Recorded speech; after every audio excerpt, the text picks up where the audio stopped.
Salut et bienvenue sur ce podcast qui aide les hommes gays et queer à s'épanouir sexuellement. Moi, c'est Guillaume, votre hôte. Je suis gay, j'ai 37 ans et longtemps bloqué sexuellement. Alors j'ai lancé ce podcast comme un guide pour me débloquer. Je t'explique. Chacun des témoignages ou interviews d'experts que tu peux entendre ici va t'aider à sortir du non-dit, à entendre tes désirs et à choper des conseils pratiques et simples à mettre en place. Ça marche pour moi et j'espère vraiment que ça va t'aider. Une dernière chose, va dans le descriptif de cet épisode pour trouver le lien du Discord pour discuter entre auditeurs, mon Instagram pour voir ma tête et suivre les coulisses du podcast et le lien pour faire un don. Car oui, ce podcast est 100% dépendant du soutien des auditeurs. Allez, place à ton épisode, bonne écoute. Salut toi, l'épisode que tu t'apprêtes à écouter parle de suicide, d'addiction, de mal-être et du chemin pour aller mieux. Moi j'ai déjà été mal, j'avais un peu envie de demander de l'aide, mais je savais pas par où commencer et j'étais pas mal intimidé. Si c'est ton cas, j'ai fait des recherches et je t'ai mis dans le descriptif de cet épisode plusieurs dispositifs d'aide spécialement conçus pour nous, les personnes LGBT+. À chaque fois, c'est gratuit, confidentiel et ça fonctionne partout en France. Prends bien soin de toi et bonne écoute. Tom, bienvenue chez moi. Tu peux me répondre. D'accord. Non, c'est vrai, bienvenue chez moi. Moi, je te connais sous le nom de Lola Wesh, oui. Drag queen, drag clown qui fait du stand-up. Mais t'es pas là pour ça, t'es là parce qu'on a échangé sur Instagram au moment où Aurélien, qui est un homme gay bordelais de 39 ans, se suicide. C'était il y a une dizaine de jours. Il se suicide en laissant une lettre d'adieu sur son Instagram, justement. C'est une lettre qui raconte l'homophobie, le sexe à outrance, vidé d'amour, la drogue et la solitude. Et ce que tu m'as dit, c'est que c'est une lettre que tu aurais pu écrire. Et donc, je t'ai invité à ce micro pour que tu viennes raconter ton chemin à toi. On a tous les deux pas mal hésité à lire la lettre, à même faire ce témoignage en se disant « bof, récupération un peu macabre, sensationnaliste ». Si t'es là, c'est qu'on a choisi. Et j'ai trouvé là tout à l'heure les mots du frère d'Aurélien. Donc ce jeune homme qui s'est suicidé et son frère dit sur Insta « J'ai beaucoup hésité avant de publier à mon tour la lettre d'adieu de mon frère. Aucune envie qu'on résume cet humain extraordinaire à sa sexualité et à ses addictions. Et puis je l'ai lu et relu cette lettre. Il espérait qu'elle serve aux quelques personnes qui la liraient et ça a dépassé ma pudeur. Mon manque de connaissance de son monde et de cet univers qui m'était étranger. Ça a dépassé ses derniers souhaits. La lettre a été lue par des centaines de milliers de gens, concernés ou non. Elle a déjà été traduite dans des langues étrangères et on la trouve affichée dans plusieurs endroits fréquentés par les gays. Toi, Tom, tu m'as confié que tu étais prêt à dire des choses que tu n'avais jamais dit publiquement. Oui. Tu m'as dit que tu avais envie de raconter ce qui est sous la perruque. Oui, exactement. Tu portes des perruques sur scène. On va lire la lettre. Tu vas lire la lettre parce qu'on va y faire référence, donc c'est un peu compliqué de rebondir sur quelque chose qu'on n'a pas entendu. Avant ça, est-ce que tu peux me dire pourquoi toi, tu as décidé de venir ? Pourquoi c'est important pour toi d'être là ? Alors, de toute façon, comme je te disais, je pensais déjà prendre la parole sur mes réseaux sociaux via la page de Lola Wesh parce qu'il y a une grosse visibilité que je suis suivi depuis 2014 sur ces réseaux et que les problématiques dont traite Aurélien dans sa lettre, ce sont des choses dont j'ai toujours parlé avec humour, dans des vidéos un petit peu engagées, parfois un petit peu trop, de manière trop militante à une certaine période, et je reviendrai dessus tout à l'heure. Mais voilà, c'est des choses qui résonnent. Ce sont aussi les axes d'écriture de mon spectacle, qui est autobiographique. Donc, je sais pas, ça a été comme un détonateur où je me suis dit, en toute humilité, je suis pas Madonna ni Beyoncé, mais j'ai quand même une communauté, des gens qui me suivent, de tout âge, des parents de personnes LGBT qui me suivent. Je partage mon expérience personnelle, mais toujours édulcorée à travers le personnage de Lola Wesh. Pour moi, la lettre d'Aurélien, c'est comme une sorte d'alerte d'urgence qui nous montre qu'il faut qu'on parle vraiment, qu'on brise le silence. Et je pense que quand des personnes, des artistes ou des personnes influentes dans le milieu LGBT ont une visibilité, peuvent parler ou sont concernées, je pense qu'il faut le faire. Et ça permet ensuite derrière d'ouvrir un peu le sillage. Enfin, c'est vraiment le sentiment que j'ai. Et je crois qu'il y a un truc aussi un peu égoïste. C'est pareil, j'en reviendrai un peu plus tard dessus. Je pense que cette lettre nous a tous bouleversés sur un plan très narcissique et personnel, où il y a eu un effet miroir. Et je crois que là, moi, j'ai eu une espèce d'électrochoc et de déclic de je vais mieux, je suis aligné. Et je crois que c'est pas par hasard que cette lettre arrive maintenant. Donc, moi, pour clôturer mon parcours personnel qui va avec l'écriture de mon spectacle, il va falloir que je parle. Et voilà. Donc, il y a un côté un peu thérapeutique aussi. Il y a deux trucs. Il y a l'approche communautaire, l'envie un peu de donner d'autres éléments. Et peut-être avec un regard d'espoir, une note d'espoir. Parce que la lettre d'Aurélien, c'est quand même très dramatique, puisqu'il s'est suicidé. Et puis, un côté, j'ai envie d'être un peu plus humain et moins personnage fictif de Lola Wesh à travers les réseaux sociaux. Voilà. Tu nous lis la lettre ? Tout de suite. Je souris, mais intérieurement je crie. Je blague, mais intérieurement je pleure. Dans ce monde, on lance des « salut, ça va ?» sans même attendre la réponse. On danse, on rit, on baise, on s'amuse, mais au final, rien. Le néant, le vide. Qui a pris le temps de me connaître, de savoir qui je suis vraiment au fond de moi? Trop peu de personnes. Sans doute parce que je leur ai caché mon vrai mal-être. Je ne veux culpabiliser personne, le monde est ainsi, dur. Je le trouve chaque jour plus difficile à affronter. On ne s'intéresse plus à l'autre, on ne s'écoute plus. Aujourd'hui, je suis dans une impasse, j'étouffe, je ne trouve plus d'issue. J'avoue ne jamais avoir laissé transparaître à mes proches un quelconque mal-être. Cette obsession de vouloir plaire à tout le monde, toujours sourire, toujours être positif, toujours être beau. J'ai rencontré dans ma vie de belles personnes, des amis bienveillants, j'ai une famille merveilleuse, mais chacun avait son lot de casseroles, de douleurs à gérer. Mon mal-être paraît tellement futile à côté des drames que peuvent traverser mes amis. J'ai toujours trouvé le monde dur, parfois cruel. Dès l'enfance ou l'adolescence, on me harcelait, on me frappait pour mon homosexualité. Puis, mes premiers pas en tant que gay, de mes 18 ans à aujourd'hui, je suis beaucoup trop sorti. Et j'ai malheureusement trouvé chez beaucoup de garçons, dès mes premières rencontres et les années qui ont suivi, un manque de bienveillance. On répète ce que l'on a subi jeune gay visiblement. Certaines statistiques le disent. Enfant battu devient violent une fois adulte. Mais il est possible d'inverser cette spirale. Le milieu de la nuit fréquenté à trop haute dose devient alors toxique quand vous ne fréquentez plus que ça. Combien de paroles, de gestes, d'attitudes malveillantes, souvent sans même s'en rendre compte. Sans doute sûrement à cause des drogues. Mais malgré ça, j'ai continué à sortir, car la solitude me pesait tellement plus. Je ne supportais plus de rester seul, car seul je cogitais inlassablement. Mais paradoxalement, ces soirées me faisaient encore plus cogiter. Et j'ai fini par croire que je ne savais plus rien faire d'autre. Puis j'ai pris des drogues pour ne plus cogiter, pour oublier, pour m'oublier. J'ai toujours aimé danser, c'était d'abord mon premier intérêt pour la vie nocturne. Mais quand on sort, on cherche aussi à plaire, à faire des rencontres. Plaire était tellement ancré dès mes premières sorties. Le culte du corps y est roi. Le physique est la seule chose que beaucoup regardent ces nuits-là. Rentrer accompagné à la fin de la soirée était un petit shoot pour l'ego. Mais le lendemain, l'ego était vidé encore plus. L'amant parti et à nouveau seul. Je n'ai jamais su comment m'y prendre pour avoir ou vivre une relation sérieuse. J'en ai d'ailleurs jamais eu. Je crois que mon mal-être m'empêchait de vivre sereinement mes sentiments. J'étais tellement maladroit. Et les années passant... Et les années passant, je n'y croyais plus. Ou du moins, je pensais que cela était réservé aux autres. J'ai moi aussi fait souffrir des garçons avec cette même maladresse que j'ai subie. En effet, on m'a vite fait comprendre qu'il était nettement plus facile de coucher que de vivre une belle histoire d'amour. Avec une facilité déconcertante, la consommation. Ces garçons qui se donnent sexuellement, mais donnent aucune émotion, aucun sentiment, aucune affection. Ce garçon qui m'ignore le lendemain d'une nuit de sexe, qui se rhabille rapidement après avoir joui. Ce garçon qui me ment pour passer à un autre. Ce garçon qui m'approche par intérêt. Ce garçon qui ne voit en moi qu'un objet sexuel. Ce garçon avec qui je fais l'amour, mais qui refuse mon baiser sur ses lèvres.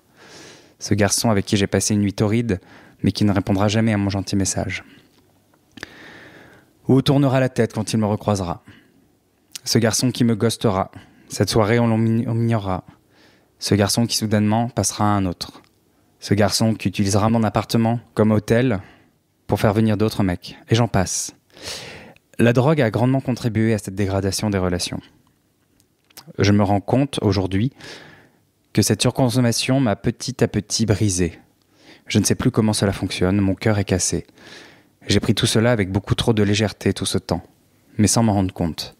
Cela m'abîmait chaque jour un peu plus. On agissait tous de façon incorrecte, moi y compris, les uns avec les autres. Bien souvent sans s'en rendre compte, une spirale infernale. J'aurais pu arrêter, mais j'aimais draguer, séduire, conclure et consommer. J'étais devenu dépendant. Ce fut ma première addiction bien avant la drogue.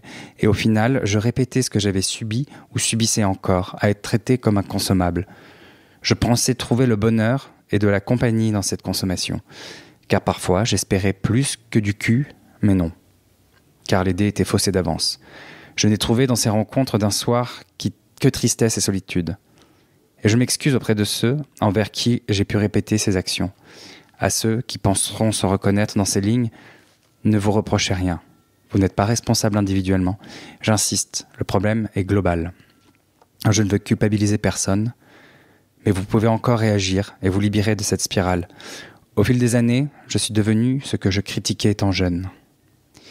Cette hypersexualisation n'apporte rien de bon et fait grandir notre mal-être intérieur à tous. Cette facilité pour coucher empêche toute découverte de l'autre, toute rencontre sérieuse au final, car pourquoi prendre la peine de connaître la personne si elle se donne immédiatement ? Elle se donne physiquement, mais rien d'autre. Cela alimente un peu votre ego ou amour-propre sur le moment, mais il sera complètement vidé, juste après, quand on retourne dans sa solitude. Et cela devient un rituel, un automatisme, une consommation jusqu'à la nausée. J'ai consommé, j'ai été consommé. J'ai cultivé mon mal-être chaque jour, chaque plan sans lendemain. Naïvement, je pensais qu'un jour émergerait de toutes ces rencontres l'amour. Mais comment pourrait naître un quelconque sentiment amoureux quand on ne donne rien, juste du sexe ? Je me suis noyé dans toutes ces rencontres sans âme. Et j'écris ces mots pour cesser cette spirale infernale qui touche tant de personnes, y compris des amis. Réagissez. Ne vous noyez pas vous aussi, et soyez plus attentif à l'autre. Prenez le temps de le connaître. Cela peut être quelqu'un de merveilleux, et cela peut aussi être quelqu'un de brisé à l'intérieur, sans que vous le sachiez, comme moi aujourd'hui. Et la moindre malveillance ou indifférence de votre part le poussera un peu plus dans la détresse lui aussi. Au fil du temps, mes sorties se résumaient à draguer, sexe et drogue. Je ne faisais plus que ça. La drogue donne un sentiment de bien-être. Elle permet d'oublier, et avec le temps, elle rend malheureusement insipide tout le reste. Je suis mort à l'intérieur, et je n'ai trouvé aucune passion qui aurait pu m'aider à m'émanciper de la drogue et du sexe. J'espérais toujours rebondir, mais là j'ai perdu espoir. Certains disent maîtriser la drogue. Personne ne peut maîtriser quelque chose qui dirige autant votre cerveau. J'espère que ce message créera un électrochoc chez les quelques personnes qui le liront, un électrochoc de bienveillance les uns envers les autres. J'ai mis beaucoup de temps à comprendre que j'étais hypersensible, ce qui provoque chez moi cette impression récurrente au moindre mauvais signal. Que l'on me critique, que l'on m'ignore, que l'on me snobe, que l'on m'évite, que l'on me juge, que l'on se moque. Chaque geste, action ou parole est interprété, déformé, multiplié par 10. Et je reconnais que les drogues ont accentué les choses. Le milieu de la nuit est envahi par la drogue, qui a creusé petit à petit cette impasse, cette tombe de laquelle je ne peux plus sortir. Ce sentiment de dépendance, emprisonné, piégé par la drogue, sentiment de solitude, d'insécurité. J'ai cru que la drogue me permettrait d'échapper à ce monde froid et dur, mais il me rattrape toujours plus dur. La drogue n'est pas festive, elle est destructrice. Si vous consommez, arrêtez la drogue tant qu'il est temps. La drogue n'est pas festive, elle est addictive, vicieuse, et vous détruira tôt ou tard. Rapidement, ou le lendemain, peu de gens, en dehors de la nuit, connaissent mon addiction, car je le cache sous mon sourire. Je le cache au travail, en famille. Mais je me bats depuis 3 ans maintenant avec elle. Tout ça pour arriver à la conclusion. Soyez bienveillant et à l'écoute de l'autre, car au fond, vous ne savez pas quel état psychologique de la personne en face de vous. Il sourit, peut-être en façade, mais crie à l'intérieur. À ceux qui vendent des drogues, vous vendez la mort sans vous en rendre compte. La mort qui aujourd'hui est ma seule issue. Ma famille, pardonnez-moi de vous laisser. Ne vous reprochez rien. Vous avez été merveilleux. Je vous aime. Mais sachez que c'est le mieux à faire, que je serai plus heureux là-haut, enfin libéré de tout ça, que c'est la seule manière pour moi de sortir de cette impasse, que je ne peux plus vivre cette vie dans ce monde. Pardonnez-moi, c'est le plus important pour moi, à ma famille. Ne supprimez pas ce post. Je sais que je ne raconte pas des jolies choses à mon sujet sur ce post, mais j'espère qu'il fera réagir et sauvera des gens. J'ai réécrit 100 fois ce texte pour que vous compreniez que je n'ai plus le choix. Je regarde ce dernier coucher de soleil. C'est une belle fin, je trouve. Ne me pleurez pas. Dites-vous que je suis à présent libre. C'est difficile à lire. Ça remet beaucoup de choses. Et pourtant, je l'ai lu, et je l'ai relu. Et à chaque fois, ça me fait le même effet, quoi. Tu disais que c'est une lettre que tu aurais pu écrire. Si tu m'amènes au moment où tu aurais pu l'écrire, au moment où en fait, t'es descendu très bas, il se passait quoi pour toi? Alors, je pense que je vais raconter l'histoire et j'essaie d'être le plus clair possible. Moi, ça a surtout été en 2016, une période qui a été très très compliquée pour moi. Ça avait, je pense, un peu commencé en 2015, mais ça a vraiment été 2016 où j'ai eu une relation amoureuse avec un mec. Alors, amoureuse entre guillemets. En fait, c'était une relation ultra toxique. Quelqu'un qui m'a rencontré à un moment où j'allais bien, mais voilà, c'est quelqu'un qui avait vu et trouvé mes failles. Moi, il faut savoir que j'ai toujours fait la fête. J'ai beaucoup travaillé dans le milieu de la nuit. Le drag, le cabaret, toutes ces choses-là, ça se performe la nuit. J'ai toujours fait beaucoup d'excès, mais en conscience, même si par moments c'était un échappatoire, je le savais. Et donc j'avais une espèce de truc de garde-fou en me disant « Ok, là je lâche les chiens, j'ai eu un coup de stress pour ça aussi, ou là j'ai ce genre d'émotion. » Mais c'est déjà marqueur de quelque chose, d'un mal-être à un endroit, même si on essaie de l'apprivoiser. À cette époque-là, j'étais vulnérable sur ces zones-là. Et ce garçon donc, que j'ai rencontré, je pense, a saisi ça. Et il s'est nourri, en fait, de ces failles-là. Et ça n'a duré que 6 mois, notre histoire. Mais ça a été le début de ma descente aux enfers. Et comme je consommais des produits dans le milieu de la nuit, dans le milieu festif, finalement, j'avais aucune objection à rentrer dans un schéma de chemsex. Parce que clairement, voilà... Il n'en parle pas clairement dans la lettre, mais on sait qu'il en fait allusion, la drogue, le sexe, la consommation de sexe sous drogue, la consommation de drogue dans le sexe. Avant de rencontrer ce garçon, je sors pas mal et si j'ai un coup de mou, une angoisse ou quelque chose, j'ai déjà des comportements dits borderline. J'ai découvert plus tard que voilà, j'ai été diagnostiqué bipolaire. Donc dans la bipolarité, il y a des comportements borderline. Et voilà, ce sont des choses qui ont été dénoués dans mon suivi psy, des comportements que j'ai eu déjà tout petit. Enfin, à 8 ans, j'ai voulu me pendre, par exemple. Je ne sais plus trop si c'était lié au harcèlement scolaire ou si c'était lié à la difficulté de vraiment trouver ma place dans le foyer familial parce que je savais que j'étais différent. Mais dans mon travail avec mon psy, ce souvenir m'est revenu et ma tentative de suicide à 8 ans. Donc il y a déjà des endroits comme ça de fragilité, de signes avant-coureurs chez un enfant LGBT, je pense. Aurélien en parle d'ailleurs dans sa lettre du harcèlement scolaire. Et je crois que tous les gays, on en a subi. Et je vais dire un autre truc, je marche sur des œufs, mais en même temps j'assume. Je pense aussi que les violences sexuelles, on en a subi. On est une bonne majorité en avoir subi très jeune. Et je pense que ce qui fait qu'on avance, c'est qu'on est aussi complètement coincé dans le déni. Tu parles de toi, là ? Je parle de moi. Alors après, je pense que je vais revenir un peu plus tard sur mon expérience, mais je t'en avais un peu parlé quand on avait discuté. J'ai été accompagnateur PrEP. Et il y a des choses, il y a des généralités que je fais, mais elles sont vraiment construites par mon expérience, par des témoignages que j'ai eus. Et il y a un « on » qui existe vraiment. Et je disais à un ami qui est ami avec Aurélien, là, on est tous Auréliens. Avec des parcours différents, des expériences différentes, des émotions différentes. Mais je me souviens que quand je faisais mes accompagnements PrEP, donc ça c'était entre 2018 et 2020, Je notais toujours, donc l'accompagnement PrEP, c'est les garçons, ils prennent la PrEP, ils voient le médecin et ensuite ils voient l'accompagnement communautaire. C'est pas une psychanalyse, c'est pas une thérapie, c'est plus un échange entre pairs pour je trouve que le terme accompagnement communautaire donne déjà la définition. Et je comprends pas bien. Tu discutes avec eux du sexe. En fait, ils savent qu'ils peuvent avoir un discours décomplexé avec la personne en face d'eux, parce que la personne en face d'eux n'est pas un médecin et c'est quelqu'un de la communauté. Donc c'est ce qu'on appelle l'échange entre pairs. Et en gros, le prépeur peut aussi amener des éléments dans son parcours de gay à l'accompagnateur. Ça donne des outils à l'accompagnateur pour mieux façonner l'outil PrEP ou l'accompagnement en santé globale pour les gays.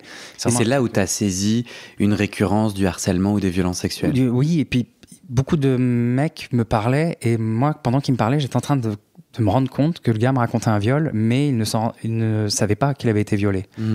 Donc ça raconte plein de choses. Ça raconte notre société de la culture du viol, ça raconte l'estime qu'on va avoir nous-mêmes en grandissant en tant que gay, parce qu'en fait la société ne nous estime pas.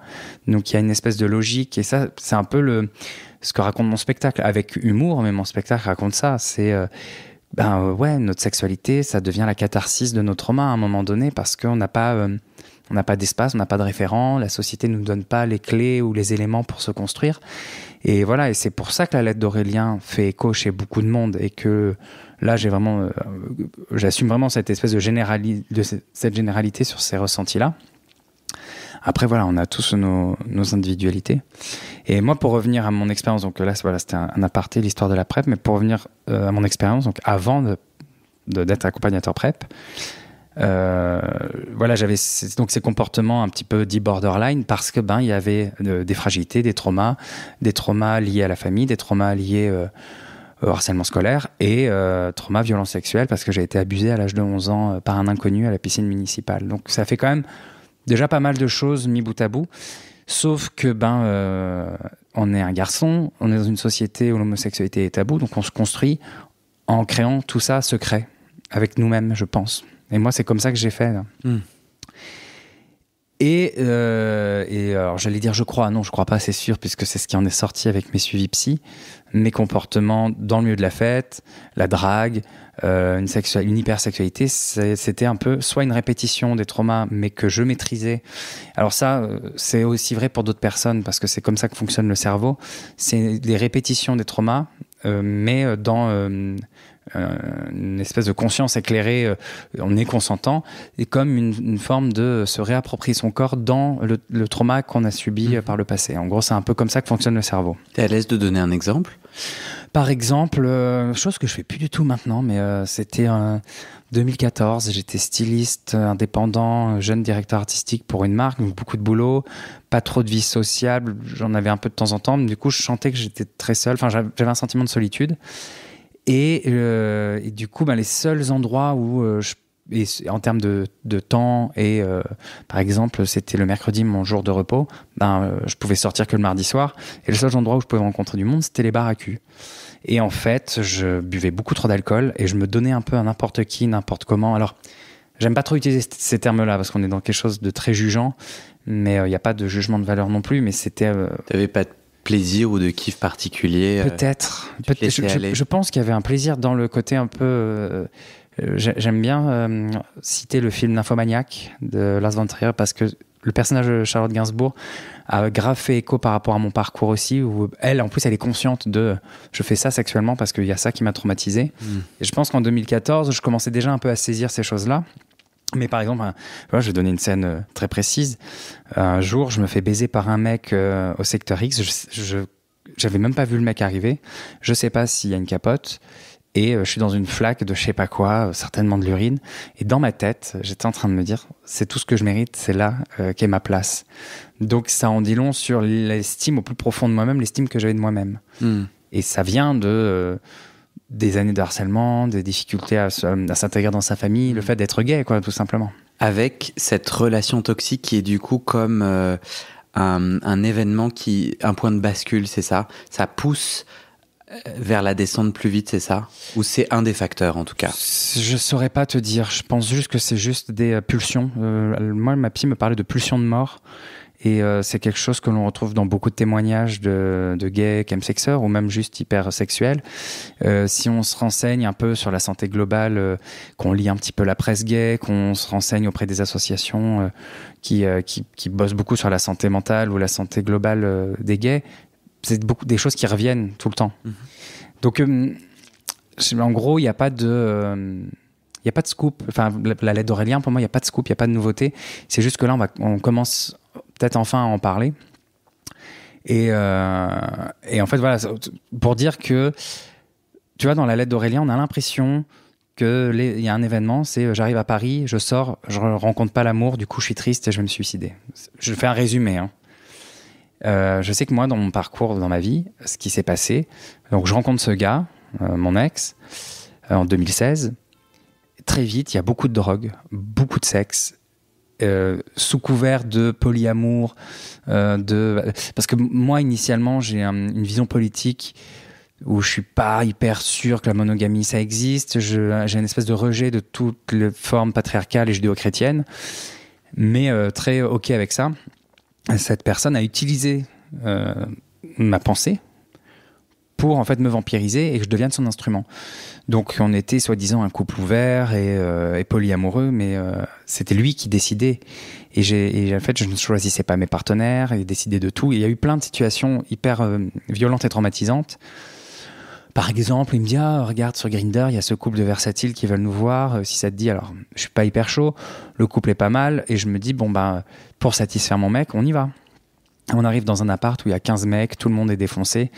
Et en fait, j'avale mon inconfort, mon malaise, pour ne pas avoir de conflit avec mon ex. Je prends des drogues pour me mettre au niveau de tout le monde et pour oublier que je suis dans un inconfort. Et puis voilà, et puis il se passe des scènes de sexe que je ne veux pas, que je ne voulais pas, etc. Donc moi, je me suis dit, ce mec m'a traumatisé.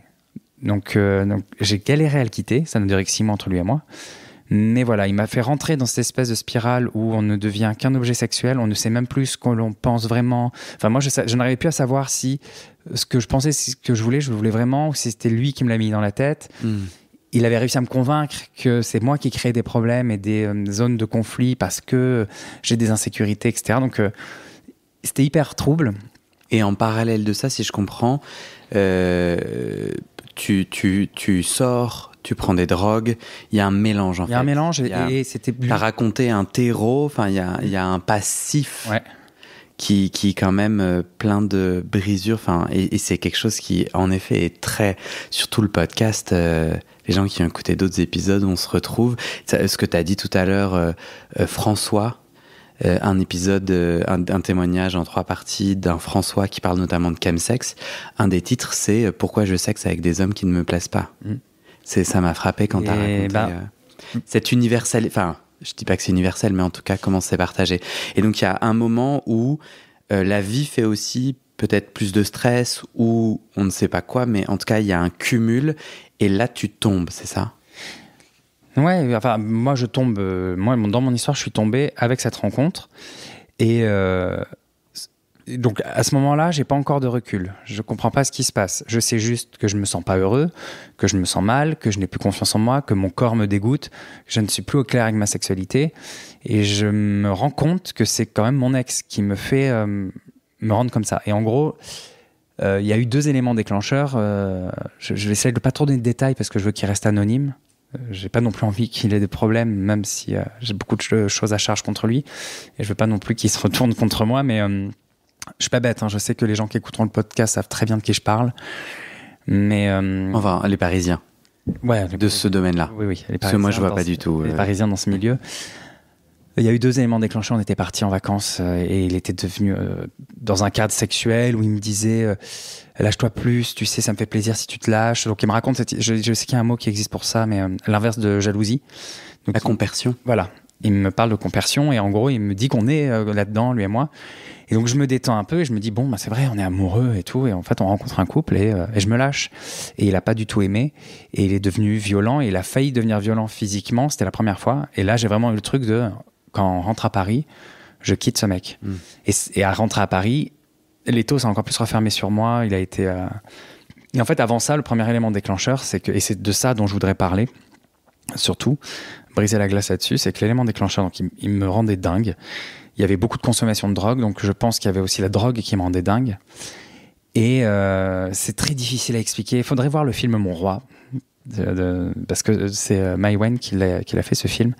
C'est complètement l'histoire que j'ai vécue. C'est ce mec hyper solaire, nos proches l'apprécient, nous disent « Ah, il est fou amoureux de toi », mais il fait plein de petits trucs insidieux que seuls nous voyons, ressentons, et on ne peut. Et c'est hyper dur de dire à son entourage, mais là en fait il me violente parce qu'il y a rien. En fait, la violence psychologique, elle est vraiment insidieuse et c'est assez horrible. Et je pense que pour comprendre ce que je raconte, il faut voir ce film parce que c'est vraiment ce que j'ai vécu.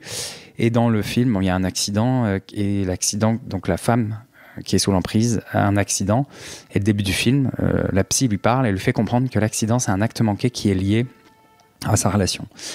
Et moi, mon histoire, c'est que ce mec-là, donc là, on était à distance, il s'était déplacé pour le travail, et il arrivait à distance à me mettre dans des états de démence. Enfin, je devenais complètement fou, à en souffrir à l'intérieur. Je sentais vraiment j'arrivais plus à respirer, j'étais dans des crises de panique. Et un soir, il me rend dingue et j'ai l'impression d'être la dernière des merdes. Donc, je prends un vélo, j'habitais à Montmartre à l'époque. Et là, j'ai vraiment une pulsion de faut que ça cesse, en fait. C'est le seul moyen que ça cesse. Parce qu'en plus, je me sentais abandonné par mon entourage. Et je vais expliquer après pourquoi, mais là, j'étais vraiment seul. Et j'ai accéléré et j'ai vu une rue en pente et je me suis jeté dans cette rue en me disant, voilà, c'est fini. Donc, tentative de suicide que j'ai brodé autour de cette tentative de suicide un immense mensonge. Et ça fait depuis 2016 que je traîne ce mensonge qui est j'étais bourré, je suis tombé à vélo. Mensonge qui était difficile à tenir avec les médecins parce qu'ils n'arrivaient vraiment pas à comprendre comment j'avais... Parce que je me suis cassé le col du fémur. Voilà, donc la chute a été violente. Arrivé au sol, état de choc, je réalise ce que je viens de faire. Ça me fait peur. Où je me dis, il faut vraiment que je quitte ce mec parce que là, là, c'est parce que j'étais à vélo. 3h du mat, il n'y avait pas d'automobiliste, rien. Enfin, un taxi est arrivé parce qu'il a vu le vélo rebondir et lui était persuadé que je m'étais fait renverser par une voiture. Mais sinon il n'y avait personne, mais ça m'a choqué. Je me suis dit mais j'aurais pu aller jusqu'où, j'aurais pu faire quoi si c'était arrivé, si cet état de folie il m'avait amené à cet état dans le métro par exemple. Enfin, ça m'a vraiment fait peur parce que je me suis rendu compte que là c'était vraiment une pulsion et donc j'ai menti, j'ai dit au médecin que j'étais tombé à vélo. Les pompiers pareil, il y avait toujours une espèce pour eux il y avait quelque chose d'incohérent. Les pompiers étaient persuadés que je m'étais fait renverser, mais que le chauffeur avait fui.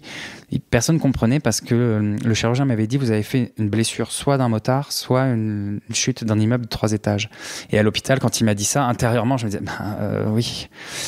Mais je flippais parce que je me disais tentative de suicide, c'est hôpital psychiatrique, pas forcément une bonne prise en charge psychiatrique et souvent beaucoup de sédatifs. Et moi, j'avais quand même mon travail artistique. Et je crois que le truc qui m'a toujours sauvé, c'est vraiment la scène et le travail artistique. C'est toujours été un phare dans les moments où j'allais pas bien. Là, je savais que tous les spectacles que j'avais allaient être annulés parce que j'ai pas marché pendant plusieurs mois. Mais voilà, moi, la lettre d'Aurélien, ça m'a fait un détonateur avant ce geste un peu désespéré que j'ai eu, j'ai écrit des textes comme ça. J'en ai encore. J'en ai même écrit après. Ils me servent d'outils beaucoup sur mon travail avec ma psy. C'est des choses que je garde, que je lis des fois un peu amèrement ou avec du recul. Mais voilà, j'écris beaucoup, puisque j'ai écrit mon spectacle. Et c'est vrai que des fois, écrire, c'est salvateur. Là où la lettre d'Aurélien me bouleverse, c'est que... voilà, on sent que c'est quelque chose qui a été écrit peut-être depuis plusieurs semaines, plusieurs mois, qui est hyper réfléchi. Il y a une lucidité même à travers l'acte, de l'écriture à l'acte. Tout ça pour moi c'est un manifeste en fait. C'est même plus un suicide. Enfin c'est le sentiment que j'ai quoi. Et moi ça m'a vraiment interpellé où je me suis dit mais j'aurais pu être un Aurélien aussi. Sauf que il s'est passé d'autres choses, des prises de conscience. Tu vois c'est rigolo. Hier j'ai fait un spectacle. Et j'ai eu un petit discours à la fin. J'ai fait un petit discours sur Aurélien et sur tous les gays de manière générale, le chemsex, etc. Et j'ai dit à la fin, faut qu'on garde sa lettre, faut qu'on la lise, c'est important, faut qu'on fasse quelque chose de ça. Le seul regret que j'ai, c'est que j'ai le sentiment qu'Aurélien ne s'est pas laissé le temps. Il n'a pas attendu, il ne s'est pas laissé de temps parce qu'il était à un endroit de détresse où moi j'ai été. Et où j'étais seul. Et ça aussi, c'était un truc qui était important pour moi à dire, au moment où sa lettre est sortie, tout le monde, beaucoup de mecs l'ont partagé, des médias l'ont partagé, avec ce truc de si vous n'allez pas bien, ne restez pas seul, parlez. Et c'était le lendemain. Et j'étais en colère et à chaud, j'ai écrit sur Insta, je suis en colère, j'ai tous envie de vous engueuler, comme j'ai envie de vous consoler.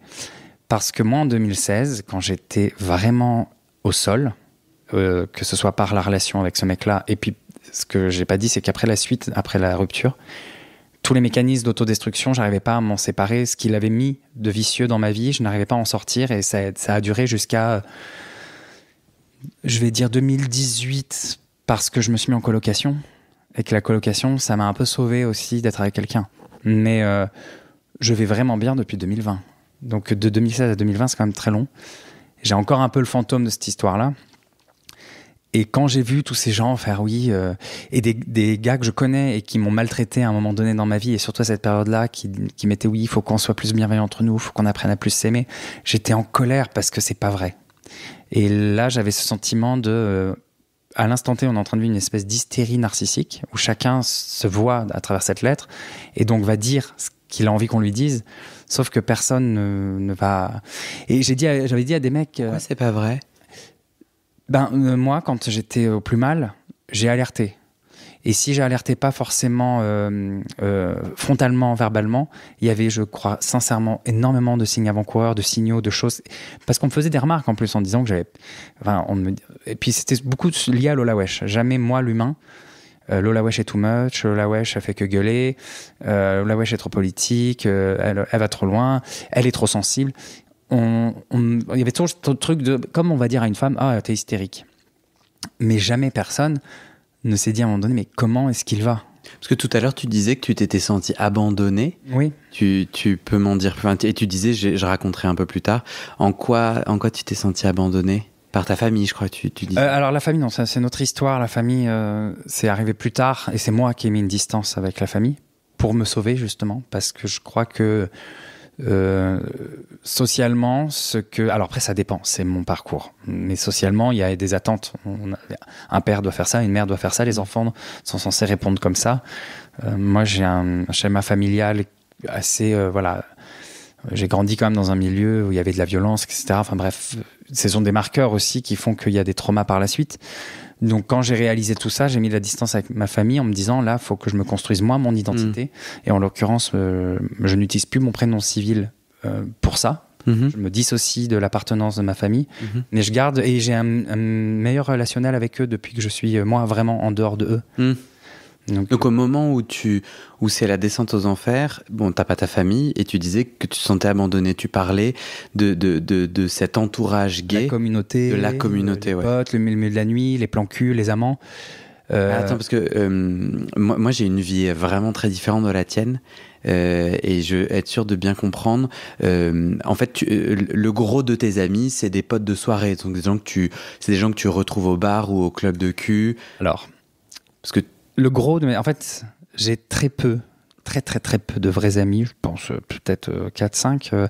À l'époque, j'ai un très très bon ami, on était amis depuis le lycée, une amitié d'une quinzaine d'années, et notre amitié a rompu peu de temps après cette période-là, et je crois qu'on est tous les deux aussi victimes l'un que l'autre, et aussi bourreaux l'un que l'autre sur cette histoire-là.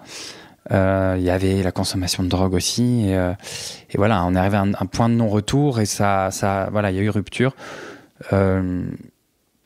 J'étais très triste à l'époque quand c'est arrivé. Là maintenant, je suis assez en paix avec ça, parce qu'il faut aussi accepter les ruptures amicales, mais je vois bien que toute cette traversée du désert compliqué, de la dépression, des drogues, etc., ça a aussi brisé une amitié de 15 ans. Donc, et donc, pour toi, est-ce que c'est le terreau, toutes ces violences et ces traumas qui font, parce que Aurélien le mentionne, qui font que c'est plus dur pour toi de créer des amitiés fortes qui pourraient t'aider là en 2016, et que donc tu te sens abandonné, enfin t'es seul. Est-ce que ça serait lié, parce que Aurélien avait l'air de le dire dans sa lettre? Alors moi, tu vois, donc cet ami avec qui j'étais ami depuis le lycée, il y avait une amitié très forte, sauf que je crois que on était tous les deux pas bien, Et il y avait ce truc où on s'est entraîné mutuellement. Donc en fait, personne n'aide personne, même si on pensait s'aider mutuellement. En fait, il y avait quelque chose on devenait l'un pour l'autre toxique, et pourtant c'était une belle amitié. Mais ce serait ingrat de dire que j'étais complètement abandonné. Mais j'ai des amis, très très peu, plus sains. Je mets des grosses guillemets, hein, parce que pour moi il n'y a pas de être sain ou malsain, mais des amis qui sont loin du milieu de la nuit, loin de l'hypersexualisation, loin des consommations de drogue. C'est moi qui n'allais pas vers eux par honte. Parce que, par exemple, le fait de subir des violences psychologiques et sexuelles, c'est con, mais même le viol que j'ai subi à 11 ans, j'ai mis énormément de mal à en parler parce qu'il y a toujours ce truc de « qu'est-ce que j'ai fait pour que ça m'arrive ?» Mon ex, j'ai rencontré beaucoup de mecs en fait, violents, toxiques, et ce qui venait automatiquement dans la tête, c'est ce que je mérite ou qu'est-ce que je fais mal pour. Donc il y a une forme de honte, d'autoflagellation, et nos amis les plus sûrs, on a tellement peur de les décevoir qu'on va sauver la face. Et Aurélien le raconte ça. On cache.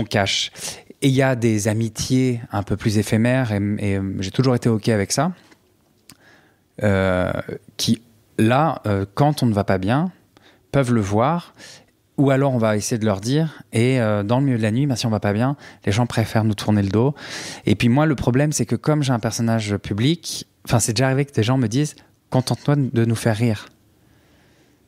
Je faisais des vidéos, en fait j'ai réglé des problèmes en faisant des vidéos à travers Lola Wesh. Il y a beaucoup de vidéos que j'ai supprimées, j'ai fait un nettoyage, je repars à zéro sur beaucoup de choses, la réécriture du spectacle, la réécriture du personnage aussi. Mais j'ai revu des vidéos, je me disais, non, mais clairement, là, c'est un appel au secours.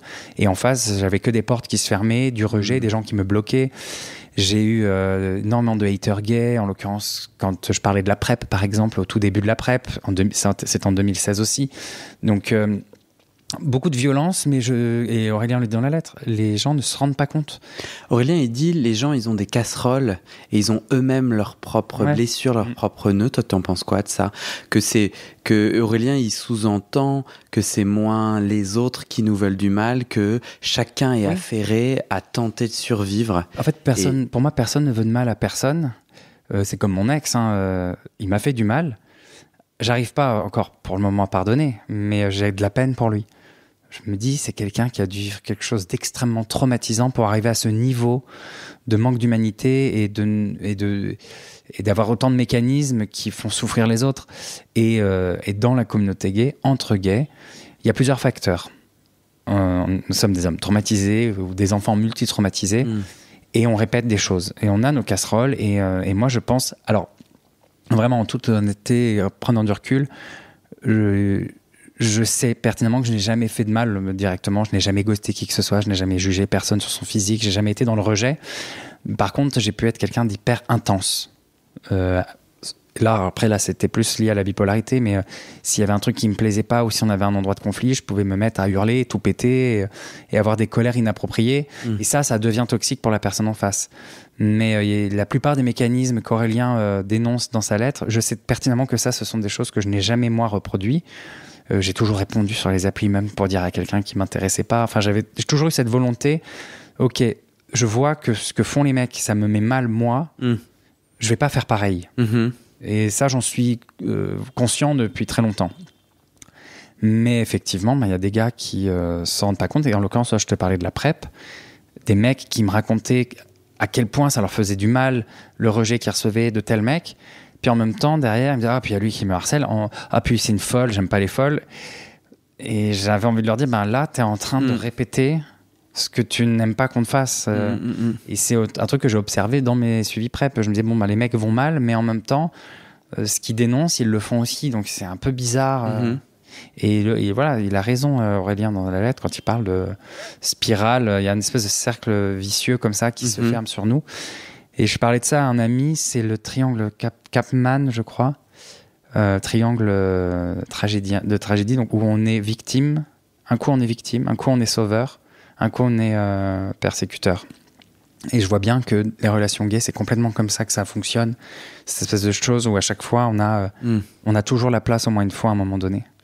Moi, je suis gay, j'habite à Paris, je sors pas, et je sors depuis peu, et je n'ai jamais rencontré le monde que tu décris. je ne l'ai jamais... tu vois, je suis un privilégié et j'allais te demander pourquoi moi, je ne l'ai pas rencontré, ce monde-là. Et je pense que ça Je sais pas. Tu vois, c'est ton témoignage et je trouvais ça juste intéressant de faire une parenthèse pour dire quand même que il n'y a pas une communauté gay, il n'y a pas il y a pas un milieu nocturne gay. Oui. Et il n'y a pas les gays, mais il y a celles et ceux, en tout cas ceux que toi t'as rencontrés, avec qui tu tisses tout un témoignage, et je remets pas ça en question, bien entendu. Mais moi, réalité, quoi. le moment où genre tu viens dans mes chaussures, jusqu'à il y a pas très longtemps, où moi j'étais complètement bloqué pour plein d'autres raisons, autres sujets, on pourra en parler une autre fois. Mais j'étais bloqué, je ne sortais pas, je ne voulais pas sortir. Tous ces endroits me faisaient peur pour des raisons très similaires à ce que tu disais, tu vois, mauvaise estime de moi, etc. Et depuis 1 an, je sors dans des bars, au Rosa Bonheur, et je me connecte dans des assos, et je me connecte avec des gens délicieux. Alors, on a tous des défauts, et en fait, c'est des petits humains, et le triangle me parle beaucoup, et on est quand même, je crois, aussi systématiquement à répéter un peu nos erreurs et nos bêtises, mais il y a quand même, j'ai envie de faire entendre que même à Paris, alors qu'on ne doit pas habiter très loin, toi et moi, on peut avoir des expériences très différentes. Oui. Pareil, tu vois, moi, je demandais autour de moi, et tout le monde me disait, bah ouais, moi sur Grindr, les gens me proposent de la drogue. Mais moi, Tom, on ne m'a jamais proposé de la drogue sur Grindr. Il y a des codes, hein, tu sais, par rapport à la drogue, je pense qu'il y a des codes où on arrive plus ou moins à cerner ça sur les photos. Ouais, la manière. Tu sais, c'est très rigolo parce que ma psy, elle m'a aidé. Ça peut paraître un peu pervers, mais pour me protéger, elle m'a aidé un petit peu à déceler les personnes qui auraient un profil narcissique. Alors, ça ne veut pas dire que tout le monde est pervers narcissique, mais une personne qui va avoir vraiment ancré un profil narcissique, c'est pas forcément quelqu'un avec qui on construit quelque chose de bien. On risque vite de tomber. Et encore, moi, dans mon cas, ça me concerne parce que toutes les relations amoureuses que j'ai pu avoir, il y avait toujours ce profil soit d'ascendance sur moi, soit de personnes narcissiques qui, à un moment donné, me traitent pas bien. Et je lui avais montré Grindr et elle regardait et elle hallucinait et elle me disait, là voilà, et elle m'expliquait, là cette photo, la pose, l'attitude, et en gros, c'est ce que j'allais te dire, c'est que voilà, dans notre milieu, donc il y a plusieurs réalités, il y a plein de réalités, il y a aussi... En fait, ma question c'était, à ton avis, et je crois que tu as déjà répondu, mais ce que tu as dit c'est, toi, tu as glissé dans ces travers et dans ces endroits de violence par répétition de tes traumas. Et moi, peut-être, j'ai répété mes traumas différemment. Et ça serait ça notre... Je crois, de mon expérience dans mon suivi psy, il y a un truc qui est vrai pour tout le monde, c'est que notre cerveau a une construction qui démarre à l'enfance. En gros, moi, j'ai grandi dans un foyer violent, mais je ne savais pas que c'était violent. Et le modèle amoureux que j'avais, c'était mes parents, avec un amour passionnel, violent, les deux, physiquement, verbalement. Et c'était une norme. Et puis, il y a le cinéma aussi à côté. Enfin, c'est pas anodin, mais le cinéma, la littérature, c'est toujours des modèles hyper violents. Donc, quand en plus t'es gay, il y a une extra-violence qui se met là-dedans. Et... en gros, ce que m'expliquait ma psy, c'est que c'est la norme pour mon cerveau. Et pour que je tombe amoureux, pour que je rentre dans une relation, et en fait, je vais le faire naturellement, parce que c'est comme ça que mon cerveau est construit, même si, après coup, je sens que je suis en souffrance. Et je pense qu'on va répéter chacun les choses qui correspondent déjà à notre enfance. Ouais. Et ça dépend en fait de ce que chacun a vécu. Ouais. Moi, j'étais complètement hypocondriaque. Mais c'est intéressant ce que tu dis. Du coup, le côté hypocondriaque, la peur de sortir, bloqué, d'avoir d'une peur anticipée. J'ai aussi envie de dire que ce que j'ai dit, c'est quand même à moitié faux parce que justement au Rosa Bonheur, donc le Rosa Bonheur, c'est au But de Chaumont notamment dans un parc parisien parce que c'est vrai qu'on est écouté de partout dans le monde et hors de Paris. Mais toi et moi, là, on est à Paris et on parle de Paris. Quand on est gay, qu'on se dit Rosa Bonheur, on voit tout de suite ce que c'est, mais ouais, c'est vrai que parisien. Ouais. C'est une espèce de petite maison dans un parc au milieu de Paris où c'est à la fois un bar, il y a une chorale et je me suis au début donc moi j'ai rejoint la chorale et j'ai rejoint une asso de sport en dehors du Rosa Bonheur, mais je crois que les petites astuces pour aller à la rencontre de pairs PAIRS et de personnes LGBT et peut-être pas dans ce domaine de la nuit. Je trouve que les assos, c'est vraiment chouette. Pour autant, au Rosa Bonheur, donc le dimanche soir où je peux aller, je me suis déjà fait la réflexion de me sentir extrêmement mal à l'aise. C'est hyper drôle ce que tu viens de dire. Très mal habillé, je me dis... Tu viens de dire un truc, je te coupe pour pas oublier, mais tu as dit où je peux aller. Parce que le dimanche soir, c'est principalement gay. Parce qu'il faut dire aussi que le Rosa Bonheur, c'est pour tout public. Et les après-midi, c'est hyper familial. Les jeudis soirs, souvent, c'est lesbien. Ils font beaucoup de choses avec des assos, des soirées à thème, par exemple, pour les LGBT migrants, etc. Et le dimanche, effectivement, c'est la soirée gay après la chorale. Et t'as dit où je peux aller. Et c'est drôle parce que moi, j'ai pendant longtemps été beaucoup au Rosa Bonheur en mode le dimanche soir, c'est où je peux aller et où il y a plus de diversité de mecs. Après, moi, j'ai eu pendant longtemps, j'ai été un peu fâché avec le Rosa Bonheur. J'ai eu plusieurs vies, moi, avec le Rosa Bonheur. Parce que j'étais en trouble bien avant de rencontrer le mec qui m'a fait sombrer. À l'époque où j'allais plutôt bien, où j'avais des pulsions, mais j'arrivais pas à les saisir. J'étais en trouble et on allait beaucoup au Rosa Bonheur et ce sont mes meilleurs souvenirs parce que ce trouble me rendait heureux. Il y avait un vrai équilibre. Je rencontrais du monde et qu'est-ce que je me faisais draguer au Rosa Bonheur. En fait, c'est con, mais Aurélien, il en parle en lettres. Ça booste l'ego. Et c'était cool parce que derrière, j'étais pas seul et j'avais mon histoire avec ce couple. Quand j'ai arrêté mon histoire avec ce couple, j'ai continué à aller au Rosa Bonheur et là, j'ai vu une autre facette. Et en gros, voilà, moi, ce que je voulais te dire, c'est que tout est vrai. Et tout est différent parce qu'en fait, on a tous des humeurs et une santé mentale qui nous appartient. Et en fait, je crois que quand on va bien, qu'on est aligné avec soi-même, ancré, on peut sortir facilement, même dans les endroits qui peuvent être les plus sordides, tant qu'on est OK avec nous, qu'on n'a pas de jugement, il n'y a rien qui va nous heurter, il n'y a rien qui va nous blesser. Quand on est un peu fragile, quand on traverse une mauvaise période, et moi en l'occurrence, la période où le Rosa Bonheur était violent pour moi, et je forçais, c'était horrible. C'était le moment où je n'allais pas bien et en fait j'étais ignoré par les mecs, j'avais l'impression d'être transparent, ou alors un gars venait me rouler une pelle 10 minutes après, je le cherchais pour qu'on rentre chez moi et il était en train de rouler une pelle à un autre gars, chose qui quand je me sens bien n'est pas important pour moi. Et je crois que voilà, moi ce que je voudrais dire surtout, c'est par rapport à recentrer le propos autour de la lettre d'Aurélien, c'est toi j'ai dit il s'est pas donné le temps et je crois qu'il était vraiment dans une impasse, il le dit. Et à croire, il pensait que personne ne pouvait l'aider. Et hier, j'ai voulu en parler à cette soirée parce que c'était pour Aide, la soirée. Et je voulais préciser, Aide ne fait pas que de la lutte contre le VIH. Il propose plein de choses, et en l'occurrence l'accompagnement communautaire. Et moi, je pense que ce qui m'a sauvé, c'est que je suis rentré à Aide en CDI et j'avais les outils que je proposais aussi à mon public. Les sexos, les psychiatres, enfin des choses auxquelles on ne pense pas. Et les solutions, elles sont là, mais on nous l'apprend pas. On nous dit pas, ça existe. On nous accompagne pas là-dedans. La santé mentale, l'homosexualité, la santé sexuelle, c'est tabou. Et donc, on peut vite se retrouver tout seul et avoir honte d'en parler à nos amis. Donc, ne pas se sentir bien. Sortir en se disant, je vais me percher un peu, je vais draguer, ça va me faire du bien. Sauf qu'en fait, on n'est pas bien avec nous-mêmes. Donc, tout nous heurte, tout est violent. Et moi, ça me parle complètement le moment où tu te sens pas très à l'aise, pas très aimé, et hop, tu vas au bar prendre un autre verre. Et donc, ce que je voulais dire aussi, c'est que je perçois quand même tu vois, la place de l'alcool et l'obligation un peu de l'alcool. Donc, non, tout ce que tu m'as dit me parle, mais on a quand même des chemins assez différents. Toi, tu sais pourquoi la drogue? Pourquoi? Parce qu'il y a quand même, en parallèle, tu parles de ça, de cette addiction, et Aurélien... Alors là, après, je pense que c'est une question de produit aussi. Et il y a un endroit où je suis... Enfin, je vais pas dire en colère, c'est beaucoup trop fort. Enfin, il y a une forme de colère, si, quand même, parce que j'ai travaillé dedans, dans la santé communautaire. Et il y a un endroit où...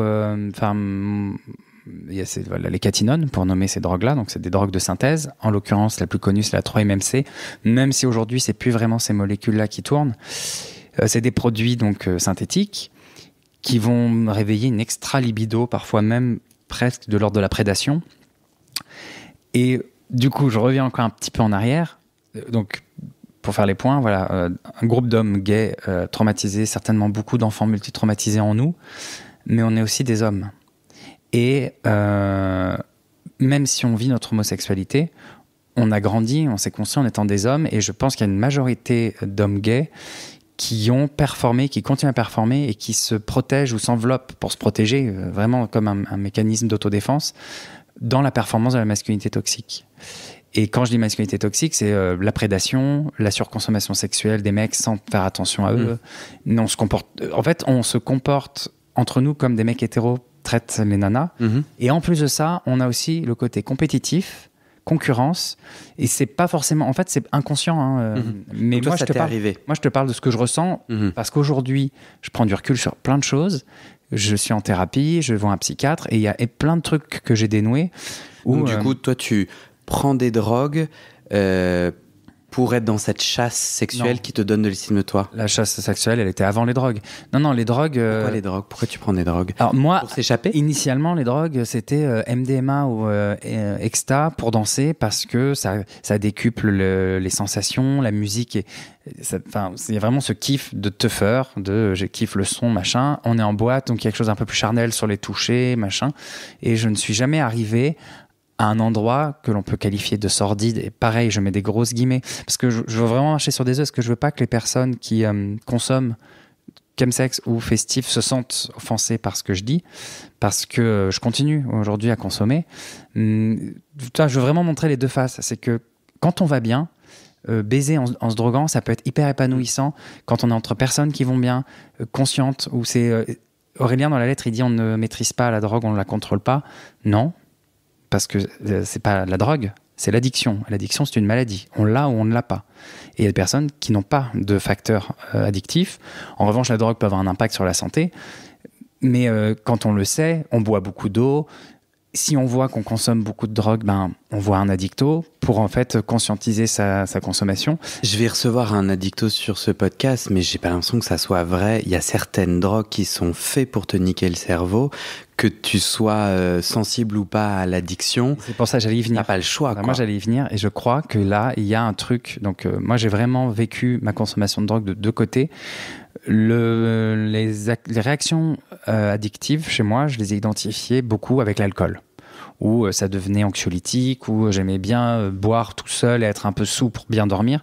Mais ça, je m'en suis rendu compte quand j'ai commencé mon travail d'addicto, où en fait on a remarqué que les mécanismes addictifs, c'était pas tant que ça les drogues, sauf avec les catinones, la 3-MMC, mais toujours avec ce truc sexuel. Et en gros, ce qui est venu dans mon cas, c'est me remettre en état de sidération pour accepter la sexualité. Et en gros, moi, ce que j'ai traversé après ce mec, c'est un sentiment de vide, de ne pas être, de ne pas exister. J'ai écrit un texte assez lourd où je parle de ça, et qu'en gros, je dis que j'ai besoin d'être un peu... mon auto-représentation de moi en tant que 100% passif, de pourquoi est-ce que j'ai besoin, un peu un besoin vital d'être pénétré. Et c'était assez... le texte, maintenant, je ressens plus ça, parce que je vais mieux. Mais ce texte est assez... On avait travaillé dessus avec ma psy, et assez lourd, parce que vraiment ce truc de je n'existerai tant que... je ne vais exister que si on me pénètre, qu'importe qui me pénètre et comment on me pénètre. Et en gros, je me réapproprie mon corps en le donnant un peu à tout le monde et n'importe qui, parce que là, je l'ai décidé. Mais il y a les drogues. Et en gros, les drogues, c'est revivre l'état de sidération que mon cerveau a connu toute sa vie, du viol que j'ai subi à 11 ans, des violences que j'ai pu vivre, la chimie du cerveau, pour qu'on... En fait, c'est un instinct de survie, va produire une molécule qui crée en fait l'état de sidération, et ça, c'est de la drogue pour le cerveau. Donc, il y a ces répétitions-là. Et c'est de là que peuvent venir les addictions. Mais la question, moi, que je me pose, c'est vraiment une interrogation. Je me dis, il y a plusieurs choses qui se passent en ce moment. Il y a de plus en plus de mecs hyper addicts, qui, par exemple, prenaient de la cocaïne ou de la MDMA avant et n'étaient pas addicts. Dès qu'ils ont commencé le chemsex ou à prendre de la 3, ils sont devenus hyper addicts. Et il y en a même qui ne consomment plus de sexe et qui consomment de la 3 et qui vont jusqu'à l'injection. Et il y a plein de... Et là, je te parle avec ma casquette, mon ancienne casquette de aide, de travailleur en santé sociale, où avec ces observations, il y a tous ces comportements-là qui changent, de personnes qui n'avaient pas de terrain addictif. Donc, ça nous pousse à nous interroger sur ce produit. Qu'est-ce qui crée ? Et l'autre truc... où je me questionne, c'est sur toutes ces questions de santé mentale, et on est hyper nombreux parmi les LGBT à être diagnostiqués bipolaires. Énormément d'hommes gays font des dépressions, énormément d'hommes gays sont diagnostiqués bipolaires, et moi j'ai été diagnostiqué en 2020, et je vais pas dire que j'accuse le coup, parce que on est remonté très loin dans mon enfance, et il y a des signes avant-coureurs, des éléments qui montrent que c'était là, mais moi je crois que ça a augmenté, ça s'est décuplé quand j'ai rencontré ce mec, avec ces produits qui pètent vraiment le cerveau. Et Ça peut être une bonne drogue dans les sensations, il se passe quelque chose, machin, mais c'est pas une drogue. Tu vois, j'écoutais ton épisode là avec j'ai oublié, Yann, je crois, qui parlait de cette culture d'incitation. Et j'écoutais. Alors je crois, bon lui c'est sa réalité, mais je crois que l'incitation proposée, c'est inconsciemment chercher un compagnon de galère. Ça va valider le fait de partager, ça va valider ma consommation. C'est pareil avec l'alcool. Tant qu'on n'a pas conscientisé qu'on est alcoolique, on va toujours trouver le moyen de boire des coups avec des potes. Quand on sait qu'on est alcoolique, qu'on en parle avec l'alcool, on se boit sa bière tout seul chez soi. Tu vois.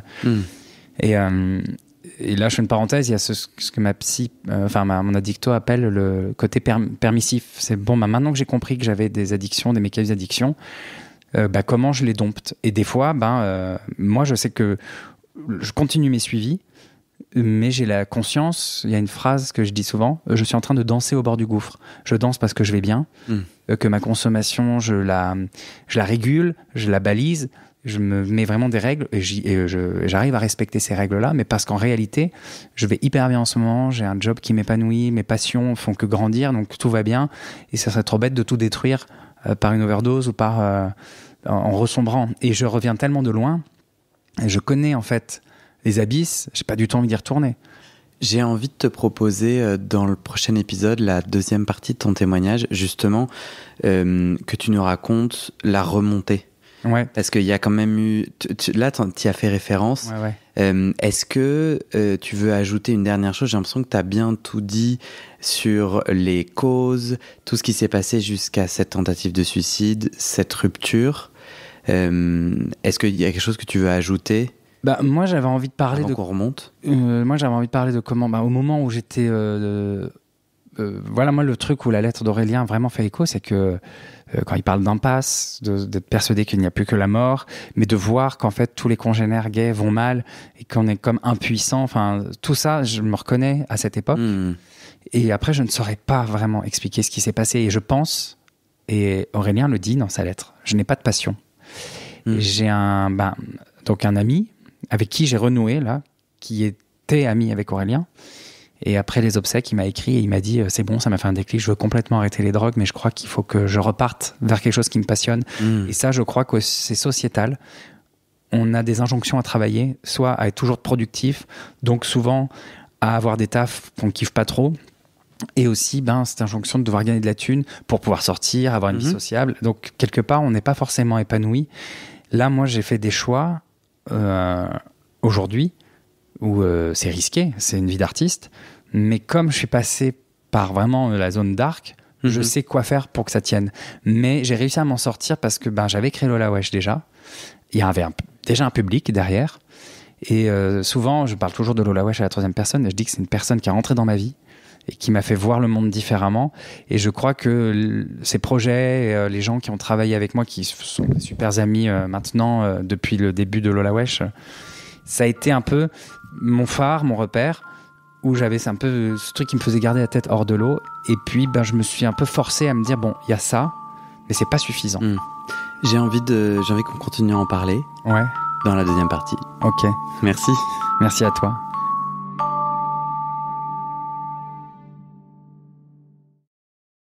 Et c'est la fin de cet épisode.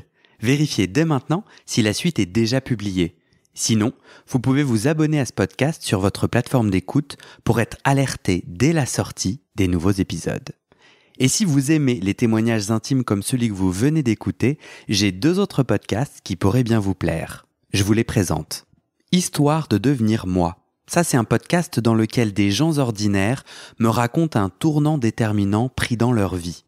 Ils racontent le déclic qui a tout changé et comment ils sont devenus un peu plus eux-mêmes. Ma dernière séance de psychanalyse.